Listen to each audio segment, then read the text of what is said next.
Good day mga ka-GT sa kalam, at ito po syempre natawagan po tayo ni Kuya Julius at dalhin ko rin po yung sasakyan niya, at ito po punta po ako sa Aurora Boulevard at tinanap po yung Magnolia Robinson at doon po sila ang paggawa nila at napakagaling po ng mga kanilang manggagawa. At yun nga po syempre sa mga modernong sasakyan, hindi na po uso ngayon mga overhaul, doon pa lang po sa mga indicator or sa mga tawag dito, mga pinapaltan na parang IC, computer box, doon pa lang malalaman mo na pag yun na may sira. Kaya lang medyo mahal po talaga yung mga pyesa, pero hindi naman po nagtutuloy. Ayun nga po, ito pinapalitan po ng indicator panel kasi po nag-alarm at syempre nagse-sensor po.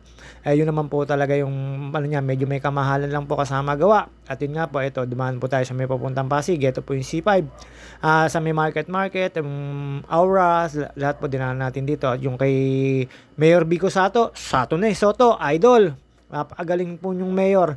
Pero ewan ko pa, pagka naman kay pinabayaan pa ng mga taga-Pasig, ewan ko na. At nasa ng kanilang dignidad ba yung tawag doon? Di ko po alam kung paano, pero pasensya na po kayo. Saludo lang po ako talaga kay mayor nyo. Napakagaling po ng mayor nyo. Good governance. Sabi nga ni Bossing, ang good governance ay governance good. Syempre, yung mga iba hindi po magagets yun. Nagpapatawa po si Bossing doon. At dito po mga ka-JT, lampasan lang po tayo dito. At dadaanan po natin yung Pasig River. Papunta po sa may Bagong Ilog. Dalampas po tayo doon. Papunta ang Vallaverde. Papunta po Rosario. Papunta po ng Libis. At doon po ako sa Eastwood dumaan. At ito po, syempre, mga tulay-tulay po yung dadaanan natin dito. Sa Manila po kasi particular dapat kayo sa mga tulay. Kasi wala na po yung mga dating daan nyo na dadaanan. Meron pa naman po, pero may mga tulay-tulay na po na pwede na po kayo dumaan po doon. Madaling araw po ako umalis at kinuha ko po yung sasakyan ni Kuya Julius sa Vista Hill. Napakaganda po ng bahay niya ngayon. At syempre nakita ko po si Ate Cecil, kay Ate Lina, at kay Cecilia Soriano, kay Ate RG, kay Kuya Andy, Ate Lina, Ate Connie, tapos kay Julius at kay Ate Myra. Shoutout sa inyo. Sino pa bang kapatid ni Ate Lina? Medyo nalimutan ko na po yung iba. Ito po si Ate Obi pala po. Pasensya na po. Yun nga po si Ate Obi. At ito po mga ka-JT, dire-diretso lang po tayo dito. Dadaanan ko lang po yung mga ilang tulay na yan. Tapos ito po yung sa may Pasig na po ito. Itong lugar na to, hawak na po ito ni Mayor Soto. Dire-diretso lang po tayo dito. Papunta po Libis, papunta po ng Eastwood. Dahil pumaga po tayo nakaalis, ayun, medyo may tiyan ako, nagkapilang po ako dyan, pero babawasin po natin yung tiyan na yan at mapalitin pa po natin yan. Medyo nakaupo lang po tayo dyan, kaya may natbukol po yung tiyan natin, pero kakapiraso na po yan. Medyo traffic lang po nito at papunta na po ako ng Lampas Rosario na po ako dyan. Papunta po ng Antipolo, pakaliwa po, papuntang Ortigas, pero yan po, may alternate route lang po ito. At ito po, ayan, sa ilalim po niyan ay Bagong Pasig po yan, Bagong Ilog. Pagbaba po niyan, sigurado po ako mga ka-JT ay papunta na po ng Libis, tapos Eastwood, dadaanan po natin. At shoutout kay Mark Anthony Benbiahe, dumaan ako sa ibabaw ng tulay nyo. Hindi ko alam kung pag may may-ari nyon. Hindi po, joke lang po. At ito po mga ka-JT, syempre yung ilalim po niya, may mga kalsada rin po yan. Doon po sa isang tulay, paglampas po natin dyan ng Eastwood, ang pailalim po ay Marikina, papunta po ng Katipunan. Akala ko po may bagong mga kalsada na, pero nandun pa rin po yung mga mark na hindi pa rin po ako naligaw. Yung pa rin po yung mga dinadaanan ko, lalo sa may papunta New Manila. Akala ko po iba na po yung mga kalsada. Meron lang po mga one way, pero nandun pa rin po yung kalsada na matatandaan nyo. May mga bahay na mga ganda at yung mga, syempre, mga nagjo-jogging po doon sa umaga. Tapos kahabaan ng Aurora Boulevard. Medyo muntik na ako maligaw doon kasi mapapunta ako ng Roses. Pero isa lang naman din po yun. Naiba lang po doon yung tulay. Ayun nga po, natandaan ko po, napapanik pala po ulit ako ng tulay sa Aurora Boulevard. Yung kahabaan po ng Aurora Boulevard ay dire-diretso po ng Santa Mesa yon. Pagka papunta po kayo sa papuntang Manila. Pagka naman papunta po kayong Cubao, dire-diretso lang naman po yung papuntang Marikina. Ang labas po sa may Ateneo, Katipunan, mga ka-JT. Akala ko po maliligaw po ako dito kasi alam ko na po yung Robinson Magnolia, mga ka-JT, doon po sa may Aurora Boulevard. Ang tapat po noon ay gawaan ng mga sasakyan. Ayun nga po, doon ko po dinala itong sasakyan ni Kuya Julius dahil po ay napaka-sensitive po nito at puro po kasi power po ito, power start. Lahat ng power, wala na po ito. Tapos si touchscreen. At yun nga po, ang pinaltan ay indicator panel. Saglit na saglit lang po. At pagdadaan po kayo dito, ito, kahabaan na po ito ng Libis, papunta na po ito ng Eastwood. Wag na po kayo sasuggest ko lang po mag-alternate route na kayo kasi po meron pong mga kalsadang ginagawa dito, lalo po siguro pag rush hour, sobrang traffic po nito kasi nasa may pangalawang lane po sila ng kalsada na naggagawa, tapos nakabalagbag po sila dahil syempre huhukayin po. Ayan, kahabaan po yan, medyo wala pa pong traffic yan, pero inabot po tayo ng ulan dito kasi nag-uulan po dito sa pagdating sa Manila, pero sa Laguna wala po akong anong ulan. Pero pagdating po rito sa may, eto na nga po, sa Pasig, Rosario, lampas ng Rosario, ayan pa Eastwood, lumakas po yung ulan dito mga ka-JT, pero hindi naman po ganun kabuhos at tumigil din po kagad, kaya medyo basa na po yung kalsada. Dire-diretso lang po tayo dito, dumaan po tayo sa likod ng Camp Crame, tapos doon po sa may daan papuntang Cubao, hindi ko po alam kung anong kalsada yon, basta pag kumanan po kayo doon, pagka panikyo po sa ibabaw ng papuntang Katipunan, mga ka-JT, dire-diretso lang po tayo sa likod po ng Camp Crame. Meron po kayong right turn nandun, unang stoplight. Pagdating nyo po sa unang stoplight, kanan lang po kayo, dire-diretso po nun ay dead end nun ay Aurora Boulevard mga ka-JT, tapos kaliwa lang po tayo dyan. At doon po ako dumaan para hindi na po ako masyado maligaw kasi pag sa may Santa Mesa po, hindi ko po kabisado masyado at marami na po mga markings na hindi ko na tanda, pero nung nagulat din po ako nung umikot po ako na yun pa rin po yung mga daan, kaya lang may mga one way po dun sa may New Manila. At yun nga po, sa may harap lang po tayo ng Magnolia Robinson, napakalaki po ng Magnolia Robinson at saglit na saglit lang po to. At tinanggal lang po at pinaltan lang ng bagong indicator panel, yun lang po naging sira niya, kaya medyo sumensitive ang sensor niya. Ayan, panik lang po tayo dyan sa may baba niya, may Old Balara, papunta Katipunan, at po, diretso po tayo ng San Juan. Ayan na po yung sinasabi ko sa inyo, pagdating ko po doon sa may Camp Crame unang stoplight, kumanan lang po tayo. At eto mga ka-JT, labas na po tayo dito sa papuntang Aurora Boulevard. Kaya po ako kumaliwa dyan, umovertake kasi po sa gitna sa kayo po yung tricycle. Ewan ko ba kung hindi pa po maitabi, kakapraso-kapraso na, gusto pa po nasa gitna. At yan mga ka-JT, kailangan nyo lang din po sumunod sa mga stoplight dito. Pag sa Maynila naman, excuse me po, pag nasa Maynila po kayo, kailangan nyo po ay talas ng pakiramdam sa bawat stoplight. Kasi po ang stoplight dito ay hindi po nilalagyan ng seconds, na talagang naka-fix na ho yan. Wala na akong nakikialam yan, basta pag yan ay nag-operate, antayin nyo na lang po kung ilang seconds yan, pero wala po kayo makikitang seconds dyan sa ibabaw, basta pagalingan na lang po ng pakiramdam.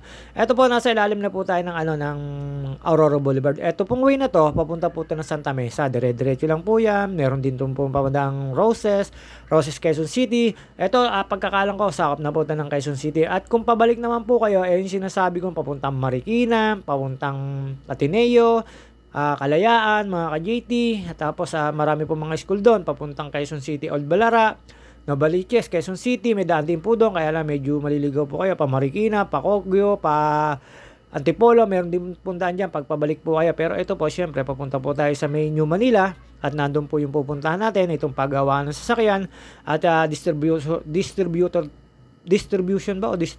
po sila ng Mitsubishi ba yun? O yung sasakyan na yun? Basta ito, ayan, nakita nyo na po yung navigator niya, navigation or GPS.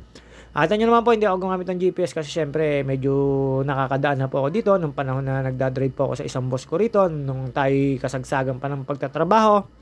At alam na po natin na napadestino po ako dito, lalo po kay Boss Paul at kay Boss Malin. Pinagmaneho ko po yung mga anak na, yung apo na si Nisi, si Miyong, yung mga anak niya po, hanggang si King at yung bunso, mga ka-JT. At ayan po, medyo alam ko po ito, itong Aurora Boulevard na to. Dire-diretso lang po tayo dito, sa St. Paul po sila.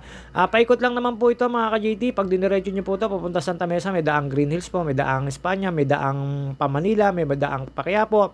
Depende lang po sa paglilikuan. Siyempre, medyo nakakatakot na pong dumaan dito kasi maninibago kayo sa daan. Pero ako naman po, natandaan ko pa rin po yung mga kalsada na nadadaanan ko noon nung panahon na yun. Ilang dekada na po yun, o isang dekada, o isa't kalating dekada na po ako hindi nakakadaan dito. Pero ayan, hindi naman po tayo naligaw. Ayan, eto, Cubao na po ito. Crossing Cubao po ito, mga ka-JT. Ang pakanan niyan ay papuntang SM North at mga kaliwa po niyan ay papuntang EDSA sa papunta pong Guadalupe. Dito po wala naman pong kaliwaan, walang kananan, dire-diretso lang po, kaya naisip ko hindi ako dumaan na EDSA dahil po no left turn dyan. Dire-diretso lang po dyan. At ito po, dito po maliligaw kayo kung kakaliwa kayo. Napasala pa po ako dyan ng ano. Ayan o, papuntang Roses po yung kanan na yan. Papunta Rodriguez. Pakaliwa dapat po ako. Papunta po uli ako ng Aurora Boulevard mga ka-JT. Buti na lang, walang manghuhuli. At nung pagdating ko po rito at nakita ko na yung Robinson na sinasabi nila. Ayan yung manggagawa. At ni-reformat po yung, anong tawag dito, memory card niyan mga ka-JT, at saglit na saglit lang po na pinalitan ng panel board niyan. At ito po mga ka-JT, buti na lang po nauna ako na sasakyan dahil mahaba po pila dito. Ang dami po magpapagawa dito. May nakita pa ako dito, Pradong bago mga ka-JT. Magagaling naman po yung ano nila, kaya lang siyempre chinek muna, ni-reset pero hindi nakuha, at nung napalitan po, ayan, tina-timing na po at nire-restore mga ka-JT.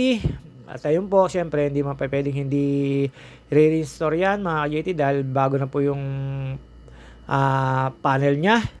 Indicator panel niya po mga ka-JT.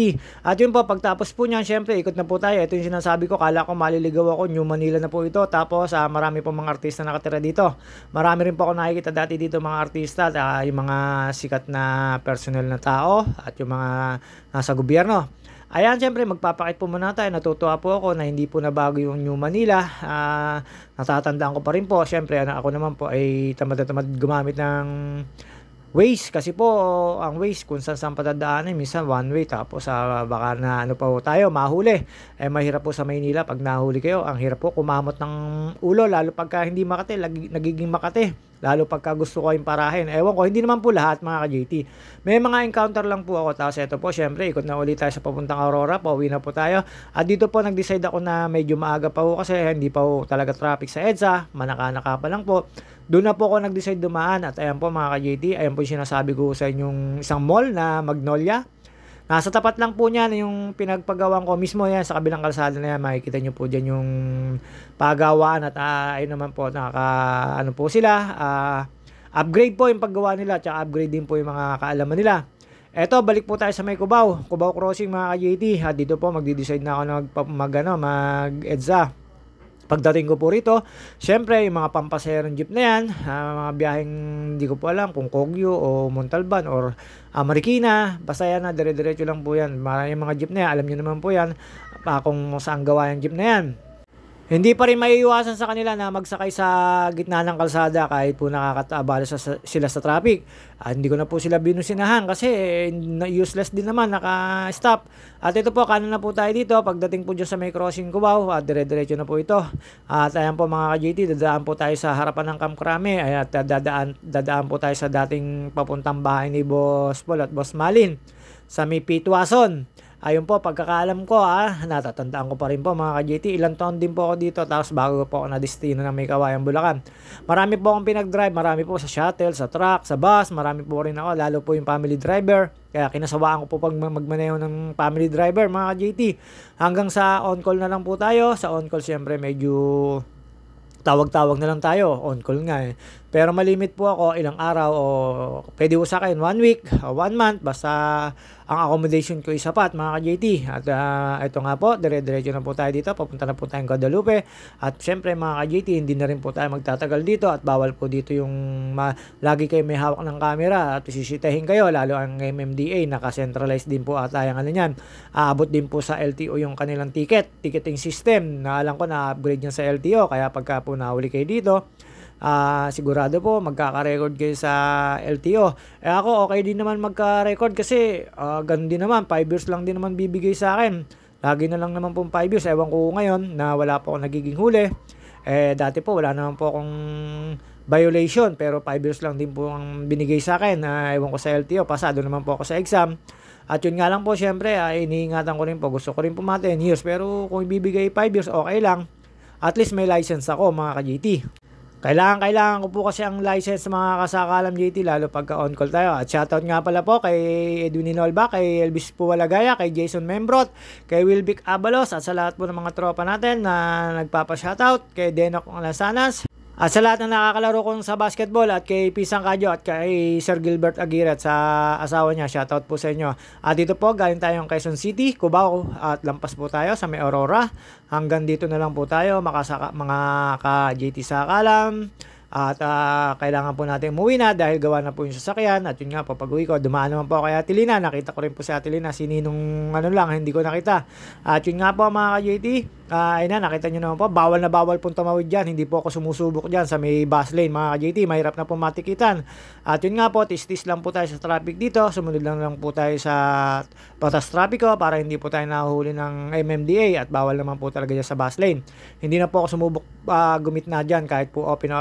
Ayun nga po mga ka-JT, hanggang dito na lang po tayo. Napalabas po tayo ng Manila. Babu!